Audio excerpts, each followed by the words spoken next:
Fala galera, graça e paz, tudo bem com vocês? Nós estamos para mais um quadro especial aqui no podcast, #Pergunta Por Quê, mais um quadro que vai mexer com seu coração. Sobe o som, Ivan Justino, você deve estar dormindo hoje nesse som aí, né, o sangue de Jesus. Nós estamos recebendo nosso quadro especial hoje, só para lembrar vocês que o nosso quadro trata sobre a história das pessoas. E a melhor coisa da vida é quando você tem história pra contar. E eu tô recebendo nos meus estúdios hoje um cara especial. Vou ler o escopo só pra você entender. Ele começou na escolinha de futebol lá em Santa Maria, São Caetano do Sul, um dos craques lá.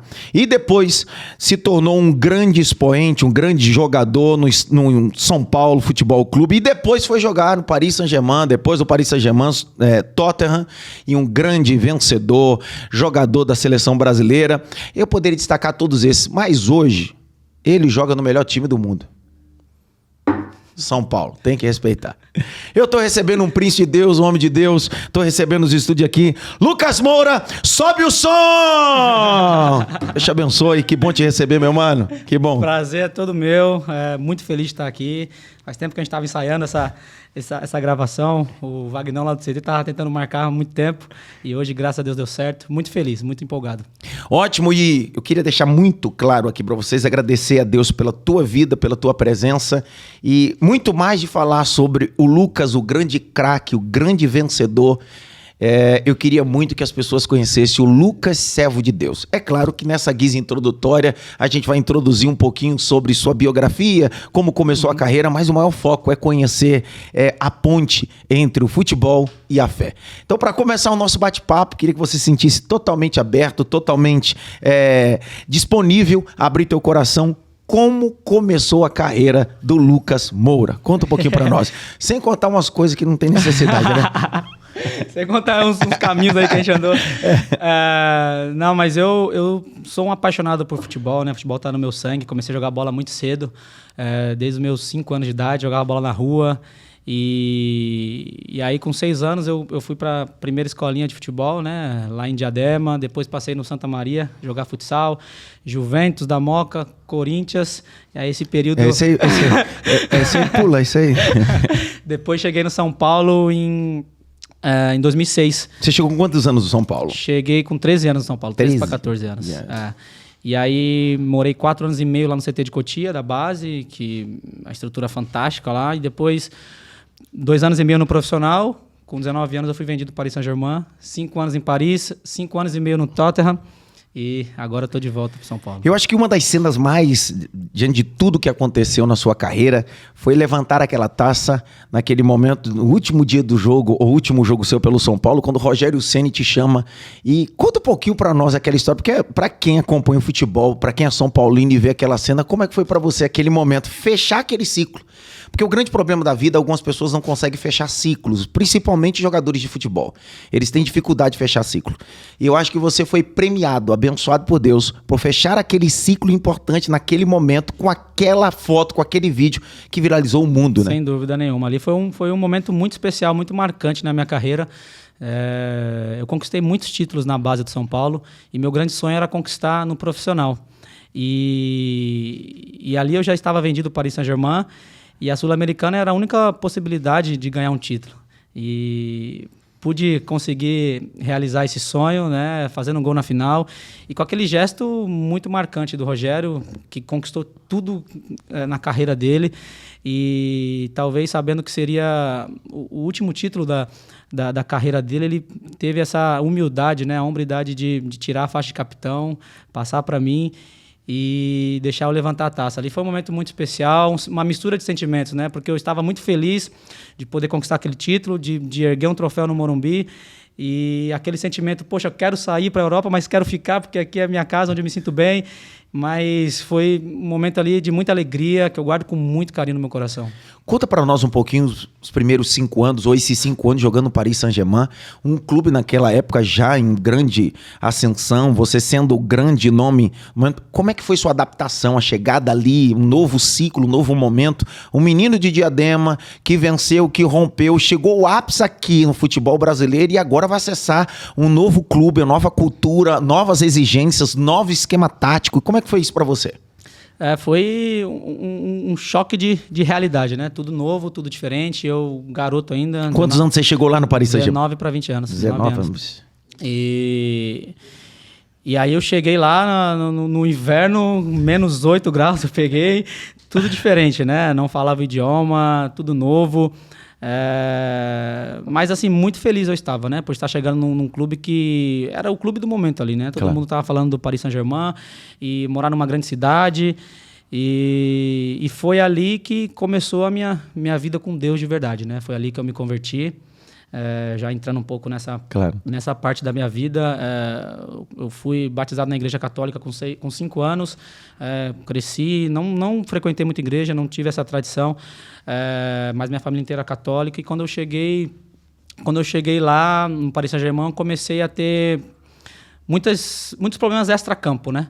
Sentia muita saudade daqui de casa, do Brasil, dos meus amigos, adaptação, frio. E foi onde eu menos imaginava, né, que eu teria esse encontro com Deus, porque desde Cotia eu tinha amigos evangélicos que me falavam de Deus e eu tinha um pouco de resistência. No profissional também, alguns amigos me chamavam para ir para a igreja, eu tinha um pouco de resistência e tal. Aí quando cheguei em Paris, eu comecei a sentir essa saudade, comecei a me machucar, fiquei fora da seleção por algum período, comecei a sentir um vazio dentro de mim, né? E acredito que esse vazio todos já sentiram um dia. Uau. E é um vazio que a fama, o dinheiro, nada disso pode preencher, só Jesus pode preencher. E foi lá que eu reconheci isso. Conheci pessoas fora do futebol, brasileiros fora do futebol, que começaram a me falar de Deus, da Bíblia, e eu comecei a me interessar, comecei a estudar a Bíblia, e rapidamente eu me apaixonei pela Bíblia. E isso foi em 2013, né? No mês de 2013, mais ou menos. Cheguei em janeiro e na metade de 2013 eu tive esse encontro. Eu comecei... Qual foi a primeira igreja? Como é que foi esse primeiro contato, primeira igreja que você foi lá em Paris? A primeira... Lá tem algumas igrejas, assim, né? Mas, na verdade, assim, o meu encontro mesmo foi em casa. Em casa, num culto. Com uma pessoa que eu jamais vou esquecer, que foi meu pai na Europa, que chama Ivanildo, que mora lá até hoje. Trabalhou comigo durante 10 anos lá. E só não veio para cá, para o Brasil, porque a família está toda lá, os filhos estão lá, senão eu teria vindo também. Mas, enfim, ele começou a me falar da Bíblia de uma maneira muito, muito sábia, sabe? Muito informal. Exatamente, muito tranquilo. Eu comecei a me interessar, e aí isso começou numa simples oração antes da refeição. A gente estava em casa ali, antes da refeição, ele falou, vamos orar? Bora, vamos orar. Eu não tinha esse costume, assim, né? E aí eu comecei a ter dúvidas, comecei a perguntar para ele, ele começou a me explicar e tal. Eu comecei a ler a Bíblia, comecei a estudar, e rapidamente eu me apaixonei pela Bíblia e comecei a estudar todos os dias, né? E ali a gente começou a fazer reuniões em casa, né? Aí ele conhecia outro pastor lá, que pastor Rafael, que também foi uma bênção. Corata, é isso mesmo. Foi o pastor do meu casamento. E a gente começou a fazer cultos em casa. Toda quinta-feira a gente reunia o pessoal que a gente conheceu lá fora do futebol, e tinha alguns atletas também que também eram crentes lá e que também participavam. O Maxwell, o Thiago Silva, o Alex, o zagueiro que jogou no Santos. Porque quando você chega no Paris Saint-Germain, nessa época o Ibrahim estava lá ainda. Tava lá, então foi assim, um período... tinha várias estrelas e eu queria fazer parte daquilo, né? E ali foi onde a gente começou a fazer as reuniões em casa e começou minha história com Deus ali. E uma das coisas importantes, você estava num país, ou até hoje, um dos países que mais tem influência muçulmana, que é Paris e a França. Qual foi, por exemplo, você se converte e automaticamente, primeiro amor, é aquela coisa, né? A gente quer falar de Jesus para todo mundo. Até para uma árvore. Passeando na rua ali. Já aceitou Jesus? É isso aí. E como é que foi pro Lucas? Porque o Lucas chega aos 19 para 20 anos. Passa uma crise, uma melancolia, um gatilho, saudade. Tem um encontro com Jesus Cristo. E Jesus preenche, como sua palavra foi dita, né? Nem fama, nem dinheiro preenche isso. E exatamente. Como é que foi isso agora pro grupo? Como é que foi o Lucas convertido, tendo contato com Jesus? Como é que foi isso para você? Digerir tudo isso? Então, aí o que eu pensei? Na primeira coisa, quando eu me converti, eu já queria logo me batizar. E o pastor Rafael, né, ele muito sábio, falou assim, vamos então começar a estudar para você entender. Eu estava naquela empolgação, quero me batizar e tal. Tanto é que... Aí eu falei, não, então tá bom, vamos estudar. Depois de um tempo que eu fui me batizar. Mas eu queria ajustar a minha vida. Yes. Né? Eu falei, poxa, então preciso arrumar uma varoa, preciso casar, preciso, né, construir minha família, fazer as coisas certinho, que agora...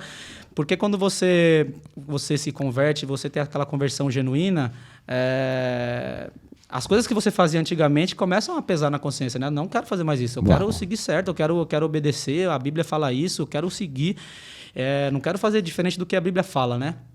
E aí eu comecei a orar para Deus pedindo, né, uma pessoa, uma esposa. E isso em 2013 eu comecei, 14 orando tudo. Quando foi 2015, né? Totalmente separado a Deus. Isso é muito bom destacar, porque você sabe muito bem nos dias atuais que a mensagem que é pregada, a maioria das mensagens, é a mensagem que abraça, mas não converte. Uma mensagem que às vezes dá um gatilho de emoção, mas não transforma ninguém. O que você está dizendo publicamente aqui é que você teve um encontro com o evangelho genuíno. E o evangelho genuíno tem um poder de transformar. Exatamente. E aí esse é o grande problema, viver essa transformação. Exatamente. É o que eu comento um pouco da geração atual. Ao mesmo tempo que, né, o número de pessoas convertidas, de evangélicos está crescendo, isso é muito bom. O que me preocupa às vezes é pessoas que estão vivendo o evangelho light. Uau! Sabe? O que é o evangelho light? Explica pra... Porque todo mundo tá acostumado a ouvir o Lucas só sobre futebol. Explica pra nós. Ivan! Pede pra ele explicar pra nós o que é evangelho. Até a moça derruba a luz aqui hoje, aqui, ó. O que é evangelho light? Evangelho light é aquela pessoa que gosta de ir na igreja, que gosta dos louvores, mas quando sai dali, vive totalmente da mesma maneira que vivia antes, entendeu? Frequentador de culto. Exatamente. Eu sou um simpatizante do evangelho. Então, isso é o que eu chamo de evangelho light.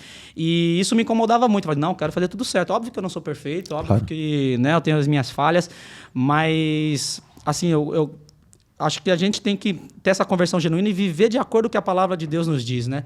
Então, Deus se agrada muito de que você vá na igreja, que você cante, que você dê glória a Deus, mas isso não vai convencer Deus, né? O que vai convencer é o que está no seu coração ali, é o dia a dia, quando você tem uma situação, né, que você tem que demonstrar que você é realmente crente, né? É isso que vai convencer. E minha preocupação era essa, falar... Preciso ter uma varoa. Preciso ter uma varoa, preciso fazer as coisas certas, preciso, né, direitar minha vida, seguir de acordo com o que a Bíblia fala. E quando foi em 2015, eu lembro muito bem que eu estava orando há muito tempo já, né? E eu tive uma lesão no adutor da coxa. Fiz uma cirurgia. Eu estava lá no hospital, na sala de cirurgia. E Deus falou muito claro comigo, falou assim: a pessoa que você está procurando está debaixo do teu nariz e você não está percebendo. Meu Deus. E a Larissa, minha esposa, né? Eu conheci ela desde 2011. E conheci a família, a gente tinha uma ligação muito forte, mas eu nunca quis nada sério, sabe? E aí Deus falou muito claro comigo. E aí eu saí da cirurgia, liguei pra ela e falei assim, vem pra Paris agora. Agora que é... agora, minha filha, em nome de Jesus. Exato. Aí ela foi e nunca mais voltou. E ela já era cristã também? Já era convertida, já era batizada. Meu Deus. E ela fala que ela tava orando há muito tempo pra isso também. Ela brinca comigo, mas eu falo, tudo tem sua hora. Né? E como é que foi o casamento? Foi rápido? Como é que foi isso? E aí, isso foi em março de 2015. Aí logo ela chegou, depois de 2 dias eu pedi ela em namoro. E aí... Ô, Ivan, o varão é rápido, Ivan. Que aí? Não, tem que ter atitude, o varão tem que ter atitude, não pode ficar dormindo no ponto. E aí eu pedi ela em namoro depois de 2 dias, e aí eu lembro que depois de 1 semana eu me batizei, que aí eu depois vou contar um testemunho muito bacana que eu tenho do dia do meu batismo. E aí, isso em março de 2015, quando foi dezembro de 2015 eu estava de férias no Brasil, eu pedi ela em casamento. Dezembro de 2016 a gente casou. Meu Deus. Novembro de 2017 veio o Miguel, o primeiro filho. E setembro de 2019 veio o Pedro, o segundo filho. Uma benção abençoada. Conta pra nós um pouquinho sobre o dia do teu batismo, esse testemunho importantíssimo. Isso foi muito forte, esse momento. Eu tomei a decisão de me batizar, né? Logo depois que eu me converti, eu quero me batizar e tal. Ele falou, não, vamos fazer um estudo primeiro, vamos com calma. Beleza. Aí teve isso depois de 1 ano e pouco. 1 ano e pouco, a gente fazendo os cultos em casa. E aí com a correria dos jogos, às vezes não dava para encaixar um tempo. E aí eu lembro que teve um dia, não lembro se era segunda ou terça, falei pro pastor Rafael, varão, domingo vamos fazer o batismo. Quero me batizar domingo. Aí ele, varão, é domingo? Eu falei, é domingo, varão. Então fechou. Domingo. Só que estava no período muito frio lá, né? E eu morava em Paris e tinha uma cidade que era a igreja dele, era em Orléans, que era 1h30 de Paris, mais ou menos, e é um frio do caramba. E aí eu falei assim, varão, vai ser domingo, vai ser lá no Rio de Orléans. Aí ele, varão, tem certeza, varão? tá frio, hein? Aí eu falei, Varão, vai estar calor no dia. Desse jeito. Aí, vambora então. Ele é sensacional. Ele é não profeta. Não tem tempo ruim pra ele. Ele ele. E aí eu falei, mãe, vou me batizar domingo. Minha mãe morava comigo lá. Filho, tem certeza? Tá muito frio. Falei, mãe, vai estar sol no dia. Vai estar sol. Não acredito. Aí, beleza. Tudo preparado. Aí no dia a gente saiu cedo de casa. Domingo eu tava de folga. Aí a gente saiu cedo de casa, aí no meio do caminho, tempo fechado, cinzento, um frio, e beleza, eu aqui dentro, não, vai estar sol.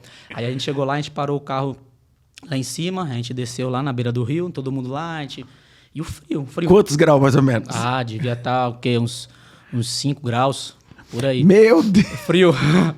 E aí todo mundo lá reunido já e tal, aí o pastor...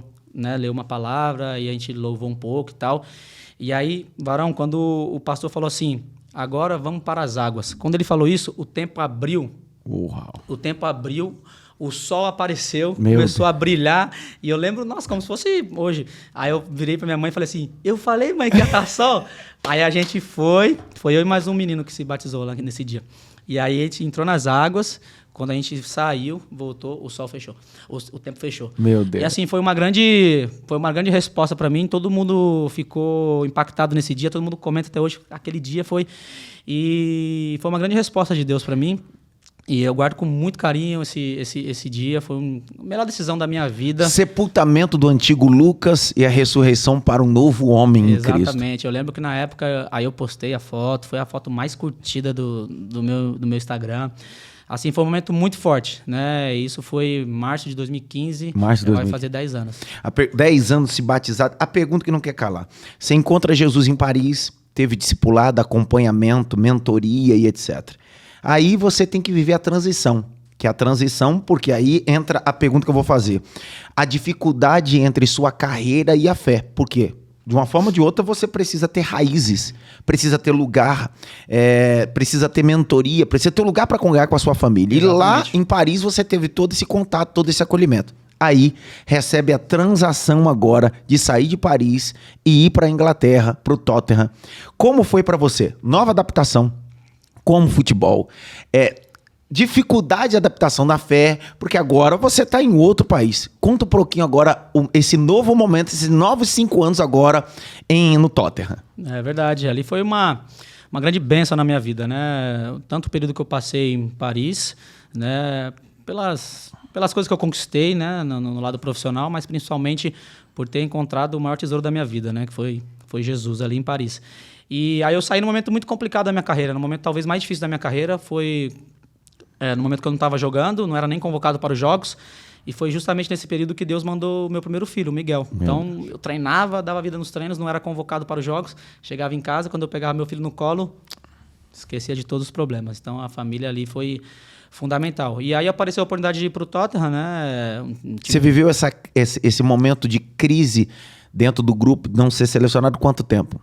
Durante 7 meses. 7 meses. 7 meses. E o que me fortalecia é isso. Minha família, os amigos que eu tinha fora do futebol ali em Paris, a gente fazia as reuniões e eu tinha convicção de que tudo está nos planos de Deus, né? Que ele nunca abandona um filho, que teria coisa preparado para mim, que seria melhor do que eu estava vivendo, que esse ciclo já tinha se encerrado, né? E você treinando muito forte. Muito, me preparando para o próximo desafio. Né? E aí veio o Tottenham, e aí, poxa, um time de Premier League que jogava Champions League, morar também numa grande cidade que é Londres. Eu falo que sou muito abençoado, muito grato a Deus, porque os clubes que eu joguei foram em grandes cidades, né? Paris, Londres, São Paulo. E aí eu me transfiro para o Tottenham, né? Eu cheguei lá em fevereiro de 2018 e ali começa uma nova etapa da minha vida, né? Um campeonato, o campeonato mais top do mundo, na minha opinião, mais competitivo. Então, mais um grande sonho ali realizado na minha carreira. E se encaixa muito bem com o estilo de jogo que você vivia, que é a velocidade. Exatamente. A precisão. O jogo rápido que fala é o meu muito. estilo de jogo. Então, ali casou muito bem. E em Londres, acho que um pouco mais aberto, um pouco mais... uma cidade assim um pouco mais acolhedora, né? Um povo um pouco mais acolhedor e tinha mais igrejas, mais brasileiros, né? Tem muitas igrejas lá brasileiras lá em Londres e eu mantive os cultos em casa também, né? Fiz amigos fora do futebol também lá em Londres. Você chegou aí na igreja do pastor Jackson Antônio lá, que é amigo. Jackson, na catedral, poxa, a estrutura lá também é animal. E já fui algumas vezes lá. E mesmo assim, onde a gente ia, Deus nos dava pessoas para a gente manter os nossos cultos em casa, né? Tinha dia que chegava a ter 40, 50 pessoas em casa nos cultos. E, poxa, um amigo meu que tá aí, não sei o que, vai traz pra cá, viu Jesus. Tá? Então, assim, E aí a gente chegou em Londres, no começo a gente não conhecia muita gente, e aí conforme a gente foi conhecendo gente, a minha esposa falou: vamos começar a fazer culto aqui também. Eu falei, bora. Aí a gente conheceu o pastor de outra igreja lá, o pastor Moacir também, que é uma bênção da igreja Alpha Church. Eu falei, pastor, vamos fazer um culto em casa qualquer dia? Ele, bora e tal. E a gente foi crescendo o grupo, né? E a gente foi fazendo. Tanto é que no último dia nosso lá em Londres, 9 pessoas se batizaram lá em casa. 9 pessoas. Foi uma bênção e assim foi... Fechou a minha passagem na Europa com chave de ouro, né? Então foi uma bênção. E aí eu vivi momentos incríveis lá em Londres, né? Na vida profissional, aquele jogo da Champions League, a semifinal. Aquele gol, aquele jogo, cara, aquele jogo lá entrou para a história. E ali eu falo Conta um pouquinho desse jogo para nós. Cara, então ali foi algo muito, muito de Deus mesmo, né? Porque eu tinha muito forte comigo que... Quando eu fui para o Tottenham, eu tinha muito aquela passagem comigo, né? A glória da segunda casa será melhor do que a da primeira. Então, eu tinha muita convicção que Deus ia fazer coisas extraordinárias ali na vida profissional. Né? E eu cheguei, comecei a jogar e tal. Na minha primeira temporada assim completa, aí eu fui jogador do mês lá na Premier League, que é algo muito difícil. Somente acho que 6 brasileiros na história conquistaram esse troféu. E aí a gente vai para a semifinal da Champions League. E aí o primeiro jogo a gente perdeu de 1-0. O segundo jogo a gente estava perdendo de 2-0 no primeiro tempo. E no segundo tempo eu fiz os 3 gols lá com a perna esquerda. Cara, então foi algo muito de Deus. E eu tinha muita convicção que ia dar certo, né? Porque Deus tinha falado comigo. Porque a gente classificou de uma maneira muito heróica, assim, nas quartas de final contra o City. E aí eu falei, poxa, a gente não chegou aqui na semifinal para perder agora. A gente vai até a final. E aqueles 3 gols... Aquele momento que eu vivi ali já compensou todo o período difícil que eu passei no PSG. Eu sempre falo isso, né? Eu passei 7 meses complicados no PSG e em somente um jogo, que foi esse jogo aí contra o Ajax, Deus recompensou todo esse período. Então, assim, e falava muito forte comigo, vale a pena, né, você não desistir, você acreditar, porque Deus nunca dorme, Deus está sempre disposto e a gente tem que suportar o processo, né? Só vive o propósito quem suporta o processo. Né? Repete. Só vive o propósito quem suporta o processo. Ivan, então, assim, Ivan. E é algo que eu aprendi na vida com Deus, é isso, né? Que a gente tem que ser constante, né? E às vezes a gente tem essa mania de mudar as rotas, né? De desistir. Poxa, comecei um curso aqui, tá difícil, mudei. Comecei aqui, não vai dar e tal, vou mudar. Então, a vida com Deus a gente tem que ser constante, né? Não só na vida com Deus, em tudo, né, que a gente for fazer. Tem que ser constante, não desistir na primeira dor de barriga. E aí esse período falou muito comigo, né? Esse jogo foi sensacional. Veio para coroar um tempo de crise que você viveu, mas mesmo no tempo de crise continuou trabalhando. Exatamente. Eu me lembrei do texto do Gênesis, capítulo 26. A Bíblia diz que Isaac desentulha um poço e há inimizade. Desentulha o outro, há porfia. Mas ele não muda de ramo, não muda de propósito e ele vai viver o rebote. É a mensagem que você deixou aqui para os nossos telespectadores. Não deixe de fazer por causa da dificuldade, porque Exatamente. A vitória está na persistência. Exatamente. Deus ele tá só ali olhando, né? Ele só fala assim, cara... Aí quando você desiste, ele fala, poxa, faltava só um pouquinho... Tá pronto para abençoar, pronto para entregar o que ele pediu, mais ainda, mas ele desistiu. Então, assim, e quando você se converte, quando você entrega a vida para Deus, quando você tem essa intimidade com Deus, você tem que ter essa consciência que Deus está pronto para te abençoar, seja lá qual for o tempo, né? Então, assim, dificuldade na vida profissional, amém, vamos embora. Para cima. Para cima, porque vai dar certo, no final vai dar certo, Deus está pronto. Tem um propósito para tudo isso, né? Eu aprendi muito isso, né? Não é, você pode ter um dia ruim, uma semana ruim, um ano ruim, que isso não determina quem você é. Você é um filho de Deus amado e ele está pronto para te abençoar se você for perseverante, se você for constante, se você, né, não desfalecer. Então, assim, eu aprendi muito isso na minha vida profissional. E vivi coisas fantásticas lá em Londres, sou muito grato a Deus por tudo que eu vivi. Aí lá em Londres veio o meu segundo filho, o Pedrinho, né? Justamente nessa época aí... francês e um inglês. E um inglês, exatamente. Justamente nessa época, quando eu fiz os 3 gols, né, contra o Ajax, a Larissa estava grávida do Pedrinho. Uau. Estava de 6, 7 meses, mais ou menos. E a minha preocupação logo depois do jogo, eu falei, cara, como é que ela tá lá em casa? Meu Deus do céu! Segura aí, segura o bebê! Segura o bebê! E aí eu queria ir pro vestiário, né? E depois do jogo a gente comemorando no campo ali, eu queria ir pro vestiário pra ligar pra ela, pra ver como é que ela tava, né? E aí quando eu consegui uma brechinha, fui pro vestiário, liguei no FaceTime, a cara dela desse tamanho, chorando. Eu falei, calma, segura aí, Pedrinho, calma. Mas foi um período maravilhoso. Coroou todo o esforço, coroou toda a persistência. E aí, para coroar tudo isso, fecha-se o ciclo no Tottenham, lá em Londres, e o retorno para casa. Exatamente. Porque vir para o tricolor é voltar para casa. E nós, eu como São Paulino, nós todos esperando, expectativa, ainda que a expectativa fosse assim, não, ele vai vir só jogar 6 meses, aquilo é colo. Como foi esse retorno para o Lucas? Porque sai um menino aqui de 19, campeão da Sul-Americana, coroado, vai 5 anos para Londres, vive o ápice, depois vive uma crise, depois vai para Londres, vive o ápice e volta como grande ídolo. E como é voltar, não mais como menino, mas como homem agora? É verdade. Voltei quase 11 anos depois, um momento totalmente diferente, mas sempre sonhei com esse retorno. Né? O São Paulo nunca saiu de mim. Eu sou muito grato ao São Paulo, tudo que eu vivi na base, tudo que eu aprendi, né? Os amigos que eu fiz. Então eu sempre sonhei com esse retorno. Fui lá para fora, conheci outros campeonatos, conheci outras culturas, né? Vivi momentos incríveis na minha vida profissional, na minha vida pessoal. Mas jogar no São Paulo para mim é muito diferente. Para mim é muito especial. Eu sou apaixonado por futebol, amo fazer o que eu faço, né? Tá no meu sangue. E fazer isso no São Paulo, no clube que eu amo, é muito diferente para mim, é muito especial. E Deus havia falado comigo também, né? Sério? Quando eu voltasse para São Paulo, eu ia conquistar um título, ia conquistar a Copa do Brasil. E esse retorno tem um testemunho muito forte também. Conta pra nós. Foi assim, pela primeira vez na minha carreira eu fiquei livre de contrato, né? Acabou o contrato lá no Tottenham, não renovei. E aí ficou aquela indecisão, né? Você teve várias propostas. Tive algumas propostas de outros lugares e tudo. Pela Europa, veio propostas inegociáveis. Veio algumas propostas boas, né? Europa, Estados Unidos, do México também. E até do Brasil, outros clubes aqui. E aí fica aquela indecisão, né, cara? Poxa, porque não é só uma decisão profissional. Agora eu sou casado, tenho 2 filhos, então tem que ser uma decisão tomada com razão, né? Não na emoção. E aí eu lembro que eu estava de férias aqui no Brasil, de férias assim, né? Porque eu estava sem clube, então eu tava... Aí a gente estava num resort aqui no interior de São Paulo.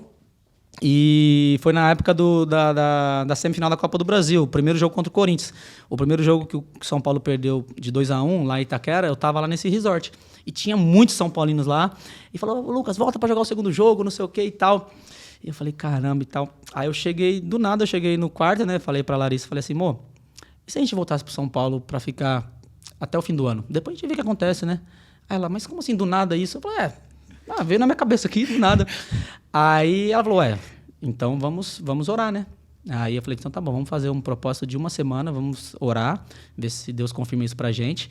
E a gente toma essa decisão. Debaixo de propósito de 1 semana. Exatamente. E aí a gente começou a orar nesse mesmo dia, e aí quando foi no dia seguinte, começou a estourar um monte de notícia que eu tava voltando pro São Paulo, simplesmente do nada. Nada, você não fala nada, você e sua esposa no secreto e Deus já fazendo no público. E aí, no dia seguinte, o presidente começou a estourar as notícias e o presidente de São Paulo me ligou, entrou em contato comigo, falando, né, se eu queria voltar pro São Paulo. E aí eu falei, caramba, não é possível. A gente começa a fazer um propósito de 1 semana. No outro no dia. dia seguinte, Deus já confirma. Caramba. E aí eu chamei meus empresários, né, lá para casa e tal. E aí eu conversei, falei dessa ideia nossa. E aí eles falaram, poxa, se você está sentindo isso, né, vamos ver o que a gente consegue. Vamos negociar, vamos conversar, né, ver o que tem na mesa e a gente decide. E aí depois, acho que quase uma semana completa, a gente tomou essa decisão. Então, no final das contas, o que seria uma semana de propósito, no outro dia Deus responde e deu uma semana certinho pra acertar tudo. Cara, então aí começou essas notícias e tal, e que eu tava negociando e tal, não sei o quê. Eu falei, não tem como, já é uma confirmação, não tem como não ser de Deus isso. E aí eu já nem queria mais ouvir as outras propostas, sabe? Que tava tão... Começou tanta gente falar, e aí os torcedores invadiram as minhas redes sociais, mensagens e tal. Volta! Muita, e a rede social da Larissa também. E aí eu falei, cara, não tem como.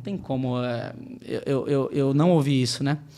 E aí eu voltei, e aí aquele jogo contra o Corinthians foi... Espetacular, né? Foi mágico aquele jogo. Um abraço para os corintianos. Cala a boca, Ivan. E ali, cara, a emoção que eu vivi ali naquele jogo, o Morumbi tava sensacional, o que a torcida fez. Aliás, o que a torcida tem feito, né? A torcida de São Paulo tem abraçado o time nos últimos anos aí, que é algo absurdo. Porque, na verdade, o São Paulo estava com uma carência de ídolo. E aí você veio, literalmente, para preencher essa carência que a gente estava, né? Então, é que eu sempre falo, né? Meu papel é, além de jogar e cumprir com o meu dever dentro de campo, é tentar levar o torcedor para dentro de campo, né? Mostrar que além de jogador, eu sou um torcedor, né? Eu conheço a história do clube, sou da cidade, sou São Paulino, criado no clube, né? Sei a história do clube, então levar isso, contagiar os meus companheiros com tudo isso, né? E eu via o time jogar, né, pela televisão, falar, poxa, o ambiente tá legal, tá bacana, o grupo tá unido, quero fazer parte disso tudo também. E aí Deus confirmou, cara, semifinal, gol contra o Corinthians, e aí na final, aquele jogo tenso, o que a torcida fez no primeiro jogo, levando a gente até o aeroporto. Eu nunca vi aquilo na minha vida, milhares de torcedores de moto ali, levando a gente até o aeroporto pro primeiro jogo. E aí o segundo jogo foi, e, sem sombra de dúvida, a maior conquista, o maior troféu, assim, da minha carreira, né? Aquela Copa do Brasil foi uma confirmação de Deus.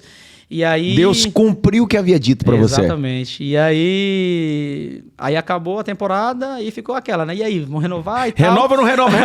Renova ou não renova? Eu até te vi no CT nessa transição lá, conversando com você. Eu falei, e aí, vai ficar ou não vai? Exato. E aí, mesma coisa, vamos orar. Vamos, né, entregar nas mãos de Deus. E aí veio muito forte no meu coração, cara. Fica aquele gostinho de quero mais, né? Poxa, eu vim 5 meses, legal, conquistamos, mas ficou aquele gostinho, poxa, quero mais, quero viver mais isso, né? Quero sentir mais esse gostinho, quero jogar uma Libertadores que eu nunca joguei.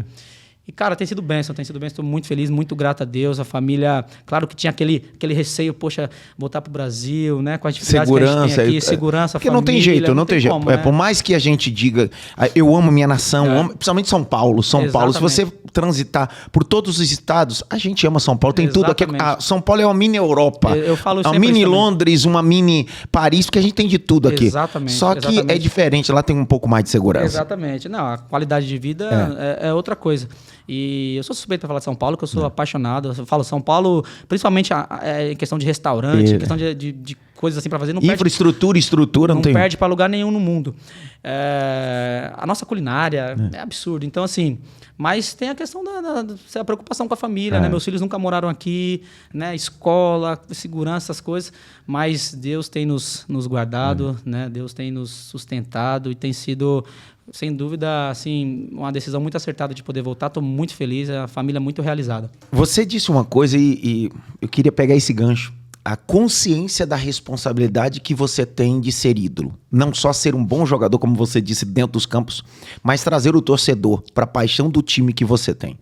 A importância de saber o ídolo que você é. Porque o ídolo é muito mais do que alguém que se identifica com uma camisa. O ídolo está acima do clube e é o que o Lucas é hoje. Eu sou prova disso.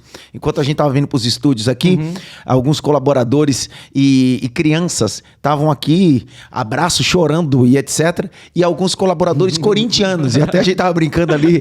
E o ídolo é isso. O ídolo consegue acessar acima da paixão. Por quê? Você imagina, tinha uns 4 corintianos ali, porque depois eu vou colocar no meu Instagram a foto deles, tá? Mas eles, cara, eu sou corintiano, mas quero tirar uma foto com ele. Isso é bacana. Você sabe da importância que você tem? E aí eu quero emendar essa pergunta. Você sabe a importância que você tem como ídolo que é influenciador e hoje ao cubo? Porque você é um ídolo e um homem de Deus que influencia crianças. Porque, infelizmente, hoje, nós estamos vivendo um período de atletas que se tornaram mau exemplos. Perderam a excelência de entender que ele... Eu não tô falando nem da vida cristã, mas o cara é um ídolo. E o cara precisa entender que tem crianças que ele influencia. Eu já percebi que você tem consciência disso. Mas você tem consciência do dobro. Que fora ser um ídolo do futebol, você é um ídolo também como cristão. Que tudo que você faz agora reflete na vida cristã das pessoas também? É verdade. Isso é algo muito bacana e mostra a força que o futebol tem, né? Que transcende muitas coisas. Desde pequeno, eu sempre tive muita preocupação em não decepcionar os meus pais. Sempre tive muito medo, né? Não medo, mas eu nunca... Eu sempre tive essa preocupação. Poxa, alguém... Quando eu ia dormir na casa de um amigo, quando eu saía para algum lugar, de alguém chegar e falar mal de mim para os meus pais. Poxa, seu filho, isso... Eu sempre tive essa preocupação. Falei, eu não quero dar orgulho para os meus pais. E hoje... como um jogador de futebol, uma pessoa pública e principalmente como cristão, meu grande desafio é levar um bom exemplo para as pessoas. Então, me alegra muito quando eu saio nas ruas e quando vem um corintiano, quando vem um palmeirense, quando vem um santista, um flamenguista, tirar foto comigo e falar, poxa, eu te admiro, não só como jogador, como pessoa. Então, esse é o meu grande desafio hoje, mais ainda como cristão, né? De levar esse bom exemplo, né? Porque, como você falou, por muito tempo, hoje... acredito que mudou um pouco, mas ainda tem muito disso. O jogador de futebol ser muito mal, como fala... Assessorado? Não assessorado, mas as pessoas olharem com maus olhos pro jogador de futebol. Yes. Maloqueiro, mulherengo, burro, não estudou. Não sabe falar nada. Não sabe falar, não sabe... Então, assim, e minha preocupação é deixar um legado diferente, né? Mudar um pouco isso, né? Mostrar que o jogador de futebol não é só bitolado ali em jogar futebol e pronto, acabou, não sabe falar, não se envolve com outras coisas, com outros assuntos, né? Não fala de política, de sociedade, da sociedade. Então, assim, eu quis mostrar que além de um jogador de futebol, a gente é cidadão, né? A gente é uma pessoa comum, como qualquer outra. E como um cristão, a responsabilidade aumenta, né? Então, claro, é difícil, não é fácil, poxa, principalmente dentro de campo ali, às vezes os nervos estão à flor da pele, você fica bravo, o palavrão vem até aqui, você, calma. Segura. Então, assim, tem que ter... É cobrado ao dobro, né? Exatamente. Então, assim, é minha preocupação que eu tinha desde criança, de não decepcionar os meus pais. Hoje eu tenho a preocupação de não decepcionar Deus, nosso pai lá de cima. Mas, cara, isso a gente vai errar, obviamente, ninguém é perfeito, mas, né, no dia a dia, né, nessa intimidade com Deus, buscando, poxa, Deus me ajuda a dar um bom exemplo, né, até a postura que eu tenho que ter como cristão, como teu filho.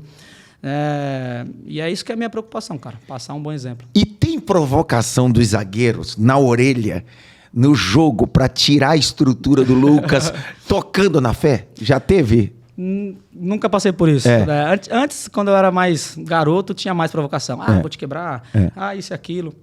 Mas eu sempre fui muito... Graças a Deus, sempre fui muito contido, né? E hoje ainda mais experiente, né? Mais vivido. Então, nunca teve essa preocupação. Graças a Deus, eu sou um cara que eu sei, né, da minha posição, que geralmente eu recebo muito mais falta do que faço, então não posso cair em provocação nenhuma, não posso perder a cabeça, tenho que me concentrar em fazer, né, jogar o meu jogo, né, em ajudar o meu time. E hoje Deus me deu essa função também de muitas vezes ser o capitão do time, né? Deus me preparou para isso também, que eu sempre falei que eu não tinha um perfil nenhum de ser capitão, sempre fui muito tímido, sempre fui, né, muito fechado e tal. E esse é o maior desafio, né? Exatamente. Hoje eu sou o capitão, um dos capitães, né? Então, assim, é um desafio, saber o que falar, saber orientar, né, dentro de campo, né, não perder a cabeça, mas Deus tem me guiado. Vamos para um bate-bola, aproveitando o camarada forte que você é do futebol, vamos para um bate-bola. Eu falo e você complementa, ok? Bora, fechou. Vamos bate-bola sobre assuntos importantíssimos sobre a vida do Lucas. Nós estamos em nosso quadro Essa é Minha História. Se você não compartilhou, compartilha esse podcast. Se você não se inscreveu, se inscreva. Dá um like aí, comente. Nós estamos no podcast #Pergunta Porque, um dos podcasts que tem trazido informações maravilhosas. Hoje eu estou recebendo nos estúdios um brother, um amigo em Cristo, um príncipe irmão em Cristo, Lucas Moura, falando um pouquinho da sua história, do seu coração, da sua família e principalmente o poder da influência. E vamos agora para um bate-bola. Deus. Estrutura, Família. tesouro, Bola. paixão, Campo. habitar, Futebol. alegria, Seleção brasileira. objetivo. Tem objetivo ainda? Tenho. Sempre esteve no meu radar, né? Dorival, professor. Dá licença, né, professor? Não, representar a nossa seleção é uma grande honra. Tive esse prazer durante 3 anos e ainda acredito que eu tenho lenha para queimar, tenho capacidade para estar lá. Vou batalhar bastante, né? Tenho essa oportunidade aqui Vai ter uma em São vaga lá. Paulo. Vou batalhar bastante aqui. Vamos ver, seja feita a vontade de Deus, né? São Paulo. São Paulo. Amor. Aposentadoria. Nossa. Espero que demore. Você quer mexer com o jogador, Espero que demore, falar de pois. aposentadoria. Espero que demore. Nossa, espero que demore. Mas poxa, eu me cuido muito, né, pastor? Me cuido muito. Tudo que está ao meu alcance eu faço para eu poder ter um desempenho melhor, para eu poder ter uma longevidade maior na minha carreira. Mas só de pensar em aposentadoria já vem uma tristeza, porque eu gosto muito de jogar futebol. É minha paixão, eu gosto muito. Ministério pessoal. O Lucas se vê fora dos campos, em cima de um púlpito, no exercício ministerial ou não? Me vejo um dia assim, servindo a Deus de uma maneira mais, vamos dizer, mais sólida, né? Servindo uma igreja ali diariamente ou semanalmente. Não sei se como pastor um dia. Tenho vontade de estudar um dia, fazer teologia. Tem vontade de fazer. Eu vou lhe indicar um bom seminário. Tem uma faculdade boa. Tem uma faculdade boa. Você que, como o Lucas, está precisando estudar teologia boa, Itepa Bible College. Vem estudar comigo. Mas eu tenho esse desejo, né? Não sei ainda se é o meu chamado ser pastor um dia e tal, mas depois que eu parar de jogar, eu vou querer servir a Deus, né, de uma maneira assim mais constante, sim. É importante saber que a gente trabalha a partir do propósito. Pergunta: quais são os desafios entre conciliar futebol e fé dentro desse mundo? Ainda tem aqueles desafios? Tem. Os desafios, diga alguns. Os desafios são constantes, né? De conciliar essa vida. Eu procuro não separar, né? O Lucas jogador, o Lucas pai de família, amigo. Eu sou a mesma pessoa, seja em casa, no ambiente de clube, né? Nas entrevistas. Eu procuro sempre demonstrar quem eu sou sem colocar nenhuma máscara. Eu acho que o principal desafio, são alguns, né? Saber lidar com a questão financeira. Sobe muito pra cabeça. Tem que saber lidar com isso, saber lidar com as pessoas que se aproximam de você por interesse, saber... Tem muita gente. Infelizmente tem. Tem as Marias chuteiras e também tem os pastores. Tem Maria chuteira e tem pastor chuteira também. Tem que saber lidar com isso, né? Saber a hora... saber falar não, acho que isso é um grande desafio. Importante. Isso é um grande desafio na vida cristã e na vida, né, profissional também. E saber se controlar, ter domínio próprio, né? Como eu falei, dentro de campo. As entrevistas, às vezes alguém, um jornalista fala uma bobagem, fala alguma mentira sobre você. Saber ter domínio próprio, se controlar. Acho que são alguns dos desafios que a gente encontra entre a vida cristã e a vida profissional. Eu queria muito, Lucas, primeiro, caminhando já para o nosso final da nossa entrevista, até porque você tem uma demanda e quero agradecer mais uma vez sua disponibilidade, sua agenda, o Vagnão, que agradeço. É um presente para nós. Mas eu queria muito que você terminasse a nossa entrevista aqui no podcast Pergunta Por Quê, deixando uma palavra aos nossos jovens, aqueles que almejam sonhos, não só ser um jogador de futebol, mas tem um sonho. aquele que quer conciliar como você é um grande homem que conquistou os seus sonhos e ainda está caminhando para outros sonhos. Porque sonhar, eu me lembro de uma história de Oscar Niemeyer, morreu com mais de 100 anos, o grande arquiteto, construiu não só a Pampulha, mas também Brasília. Ele abre uma gaveta com mais de 100 anos, já com 101 anos na verdade, abre a gaveta e alguém pergunta para ele, o senhor está preparado para morrer? Ele com a mão trêmula abre a gaveta e diz, enquanto tiver projetos aqui dentro dessa gaveta, não estou preparado para morrer. E o bom de tudo é escutar um homem que depois que conquistou muitas coisas, senta aqui e diz bem assim, eu tenho sonhos e estou continuando a sonhar porque eu estou dentro do propósito de Deus. Eu queria que você deixasse uma palavra aos nossos jovens. Nós somos uma igreja jovem, nosso canal tem muitos jovens te escutando, você tem o poder da influência. E eu queria muito que você deixasse uma palavra para a gente fechar nosso programa. Vamos olhar para aquela câmera lá.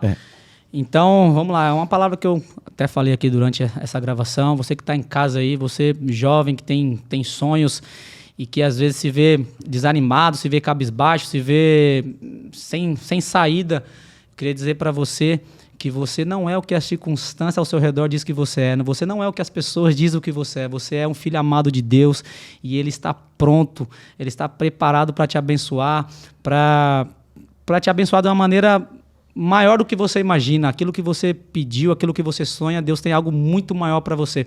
Eu tenho na bio do meu Instagram a passagem que é 1 Coríntios 2:9, que diz o que o olho não viu, o que o ouvido não ouviu e nem subiu ao coração do homem, é o que Deus tem preparado para aqueles que o amam.